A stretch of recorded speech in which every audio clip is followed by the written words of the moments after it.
Mr. Karthik, right? Take us through some of the innovative tools that can make a difference in a virtual workspace. You did mention a few during your presentation.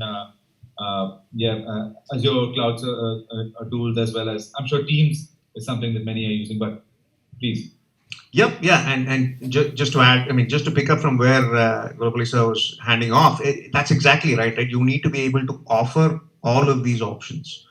So regardless of what option the employee is choosing, your organization has to enable all of that, right? And from that enablement perspective, going to the cloud in a hybrid manner or completely is one of those avenues.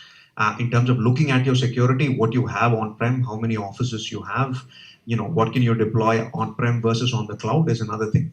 But taking it a step back, you also have to look at fundamentally if you've worked in a centralized or a distributed manner, right? So if you look at most organizations today in several segments, you will not have everybody, being enabled with internet access everywhere, right? Typically, your internet access is all, driven from a central location. So you might have a case where you have a private network where your branches are communicating with one of your larger offices. That larger office has an internet, a very large internet service, so to speak, and everybody else kind of comes into this office and then goes out.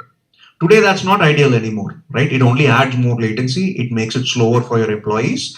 And the whole concept of you going to the cloud, kind of gets beaten by the track if you're still going to do this of coming into a central location and then going out, right? So you now, come back into, okay, so how you want to distribute this. You want to give the benefits of cloud more directly to the people that are accessing them, the actual users, and, in a much more faster manner. But then to do that, convenience is one thing, but how do you balance that with security? Right? And so as opposed to having everything, because previously you had all of your security parameters also sitting out of that same office for the most part, where you were enabling internet. But now you kind of have to spread that out. So when you look at that today, what are the things that are available, right? So that is where you look at cloud-based options. You look at things like Service Web Gateway. You can look at SASE slowly developing into a world of its own, where you're looking at a combination of a few things, right? So you look at a cloud-based firewall. You look at minimizing some of the features that your larger firewall is doing, and slowly move some of those branch firewall features into the cloud, right?